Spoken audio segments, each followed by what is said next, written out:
bukan tentang seberapa besar ilmu pengetahuan itu diberikan. Yang harus kita sepakati bersama bahwa tidak ada anak yang bodoh.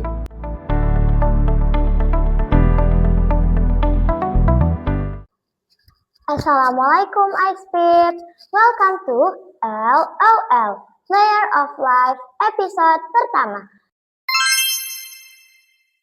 Di episode pertama ini, kita akan membahas tentang sesuatu yang menarik dan mungkin jarang dibicarakan, yaitu tantangan menjadi seorang guru di era zaman now. Buat teman-teman yang penasaran, sebenarnya apa sih yang dialami guru di balik layar? Stay tune ya, karena hari ini kita akan kedatangan narasumber yang keren loh, yaitu Miss Dian Rosdiana Rahayu, SPD, guru kelas 5 sekaligus wakil kepala sekolah di bidang kurikulum. Assalamualaikum Miss Dian. Waalaikumsalam Aniska. Gimana nih kabarnya? Alhamdulillah baik. Aniska baik? Baik. Alhamdulillah. Sebelum kita masuk ke topik utama kita mau perkenalan dulu nih sama Miss Dian. Oke, Assalamualaikum Aizpip. Nama saya Dian Rosdiana Rahayu, biasa dipanggil Miss Dian. Tahun ini di Asalam mendapatkan amanah menjadi wali kelas di kelas 5 dan juga wakil kepala sekolah bidang kurikulum. Oke, now let's get into our question. Kita mulai ya, Miss. Oke, Aniska. Pertanyaan pertama kita ini simple, tapi memiliki makna yang mendalam. Apa tuh? Menurut Miss, apa tantangan terbesar seorang guru di era zaman now ini? Wah, luar biasa ya. Tantangan menjadi guru di zaman sekarang tuh luar biasa, Aniska. Kita tuh kayak kejar-kejaran dengan teknologi. Kita tahu bahwa teknologi sekarang tuh kan berkembang dengan sangat pesat ya. Kita sebagai guru ya harus mengikuti perkembangan teknologi tersebut. Tapi yang harus kita lakukan lebih mengedepankan kepada nilai karakter. Jadi PR-nya di situ. Bagaimana seorang guru itu bisa tetap mengikuti perkembangan teknologi, tapi juga mengedepankan nilai karakter yang ada di dalam diri peserta didik. Anak-anak sekarang itu memiliki tipe pembelajar cepat. Mereka itu belajar dengan cepat, tapi juga memiliki rasa bosan yang cepat juga gitu. Artinya ini PR banget buat guru. Bagaimana sekarang tugas guru bukan hanya mentransfer pengetahuan, tapi juga menyalahkan rasa ingin tahu mereka sehingga mereka mau terus belajar.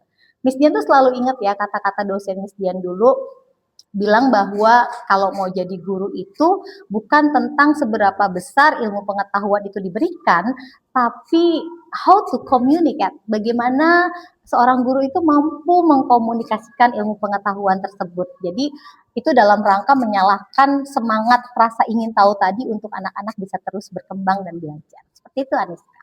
Wah, ternyata guru itu bukan cuma ngajar ya, Miss. Banget, Aniska. Guru itu harus menjadi orang yang kreatif dan inovatif. Dan Betul. pasti guru itu memiliki banyak tugas tak terlihat di baliknya. Ya, itu sangat banget. Dan guru itu harus terus belajar pastinya, Aniska. Nah, pertanyaan ini mungkin sering menjadi pertanyaan bagi kita semua. Gimana sih cara Miss bisa menghadapi murid dengan karakter yang berbeda-beda? Ya, betul banget. Kita mengajar di kelas itu 19 sampai 25 murid yang heterogen. Bagaimana mungkin mereka tidak heterogen? Mereka dilahirkan dari keluarga yang berbeda dengan latar belakang keluarga yang berbeda. Artinya mereka pasti semua berbeda. Jangankan yang lahir dari ayah bunda yang berbeda ya. Dari ayah bunda yang sama saja, sekalipun dia kembar identik saja, pasti mereka masih memiliki karakter yang berbeda. Itu kan kita temui ya, Aniska ya, di dalam kelas. Nah, kita tuh harus sepakat dulu, Aniska, bahwa perbedaan karakter itu justru yang membuat yang kita harus percaya bahwa setiap anak itu unik. Setiap anak itu unik, setiap anak itu bisa berkembang dengan keunikannya masing-masing. Tidak ada anak yang sama. Tapi kita harus percaya bahwa juga tidak ada produk Allah yang gagal. Jadi artinya terus kita kembangkan bagaimana keunikan anak-anak itu bisa terus dikembangkan. Seperti halnya pelangi ya, Aniska. Pelangi itu kan berwarna-warni ya. Ada Meiji, Kuhibinio. Aniska bayangin nggak? Kalau misalkan pelangi itu cuma satu warna, indah nggak kelihatannya? Tidak indah ya. Itu artinya sama. Ketika di kelas itu dengan berbagai karakter, itu bisa kita jadikan sebuah kekuatan, justru kekuatan di mana setiap anak memiliki potensi yang berbeda, betul, potensi masing-masing. Mereka lahir dari latar, kita memahami latar belakang mereka berbeda, kita juga memfasilitasi nih, karena setiap anak juga gaya belajarnya beda-beda nih di dalam kelas, Aniska. Bagaimana seorang guru itu bisa memfasilitasi setiap gaya belajar dengan multi strategi. Murid kita kan memiliki kebutuhannya masing-masing ya. Ada yang perlu ditenangin, ada murid yang butuh memang dengan sentuhan, ada yang murid yang membutuhkan tantangan, ada murid yang membutuhkan panggung untuk mereka bisa berekspresi gitu, mengekspresikan diri. Kalau menurut Miss Dian sih kuncinya 3 ya, bagaimana kita menghadapi karakteristik murid kita yang berbeda. Yang pertama sabar, yang kedua dengarkan, dan yang ketiga adalah beri ruang atau panggung mereka untuk bisa bersinar dengan cahayanya masing-masing. Seperti itu. Berarti seorang guru itu harus menyamakan dirinya dengan muridnya dengan sesuai karakter muridnya. Tepat. Ya? Jadi gaya mengajar guru harus sama dengan gaya belajar siswa. Dan satu lagi nih Aniska, ada hal yang harus kita sepakati bersama, bahwa tidak ada anak yang bodoh. Selama di kepalanya itu ada otaknya. Jadi semua anak itu cerdas, tapi dengan kecerdasannya masing-masing. Oke. Pertanyaan ini sering sekali dibahas di sosial media, yaitu tentang ekspektasi. Gimana sih Miss Dian menyikapi ekspektasi dan kritik dari orang tua siswa yang pasti berbeda dan tidak sama dengan pandangan Miss Dian ataupun guru-guru lain? Wah, menarik banget ya. Kalau Miss Dian kan dulu kuliah di jurusan fisika ya, Aniska. Miss Dian tuh inget banget ada satu hukum namanya hukum Newton 1. Itu dikenal dengan namanya hukum kelembaman gitu. Hukum kelembaman tuh bunyinya kayak gini.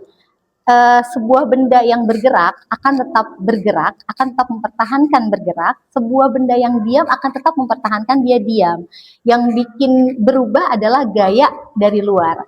Nah, menurut Miss Dian, kritikan, saran, masukan baik dari orang tua, dari murid, itu menurut Miss Dian adalah gaya yang diberikan dari luar untuk kita tuh diam sejenak, untuk kita tuh berhenti sejenak melihat apa yang sudah kita lakukan itu seperti apa sih gitu. Kadang kita terlena gitu menyampaikan materi, menyelesaikan kurikulum, kemudian juga kita mengajar di dalam kelas, melakukan penilaian ke anak-anak kita.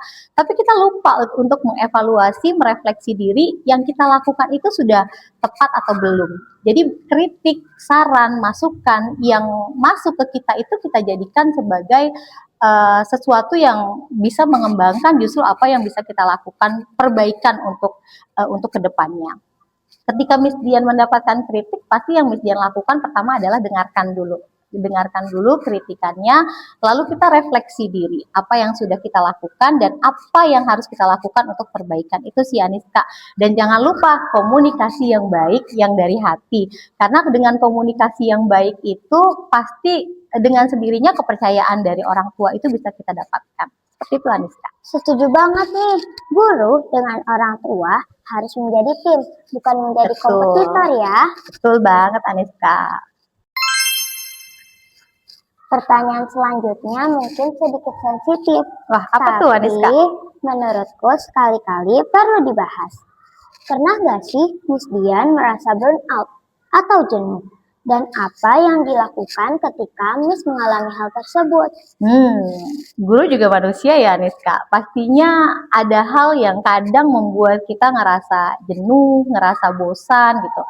Sebetulnya sama dengan jawaban tadi ya, hukum Newton tadi juga di dalam soal ini juga berlaku. Artinya ketika kita sedang bergerak gitu ya, kita perlu berhenti sejenak memang. Ketika kita mengalami kejenuhan, mengalami kebosanan ya memang kita harus berhenti dulu sejenak untuk merefleksi diri gitu, untuk merefleksi diri. Yang Miss Dian lakukan sih salah satunya karena kita orang Islam ya Aniska, pastinya kita sholat, kita banyak berzikir, lalu kita membaca Al-Quran. Itu sih ya, kalau sebagai orang Islam kan pasti itu sebagai penyejuk jiwa ya, penenang hati. Nah, ada juga hal yang kita lakukan tuh ada istilahnya me time gitu. Jadi kita juga ternyata perlu butuh me time dengan menyalurkan hobi, misalkan olahraga, baca buku, nonton film itu perlu juga kita lakukan sebagai refresh gitu. Supaya nanti ketika kita ketemu anak-anak kita happy lagi. Dan kalau Miss Dian sih juga ngelakuinnya salah satunya kayak suka ngeliat gitu postingan-postingan, video-video waktu ngajar sama anak-anak itu yang bikin jadi oh iya gitu, kembali lagi nih ke tujuan Flashback kita, gitu ya, betul, flashback lagi. Jadi kita kembali lagi ke tujuan kita tuh ngajar tuh buat apa gitu. Karena terus terang murid itu salah satu penyemangat kita. Jadi guru itu juga butuh recharge ya, Miss? Oh, pasti dong, Gak Aniska. gak semua hal itu guru harus bisa. Iya betul banget, karena kan guru juga manusia ya, sama dengan yang lain. Nah, pertanyaan selanjutnya adalah pertanyaan yang membuat kita menjadi lebih hangat. Wah, apa tuh? Apa momen paling membahagiakan Miss Dian selama Miss Dian menjadi guru? Wah, banyak banget ya Aniska. Tapi sebetulnya kebahagiaan seorang guru itu sederhana kok Aniska. Ketika melihat anaknya dari yang nggak bisa ngomong, jadi bisa ngomong, dari yang nggak tahu, jadi tahu, dari yang tadinya pendiam, tiba-tiba dia berani untuk ngomong di depan banyak orang. Kemudian ada kalimat, Miss, aku tuh jadi suka matematika deh diajarin Miss, atau Miss, aku jadi suka IPA deh Miss diajarin Miss. Itu tuh kebahagiaannya tuh luar biasa gitu loh Aniska. Apalagi ketika kita mendapatkan laporan dari orang tua, Miss sekarang nggak perlu disuruh loh Miss untuk sholat 5 waktu, itu Masya Allah banget.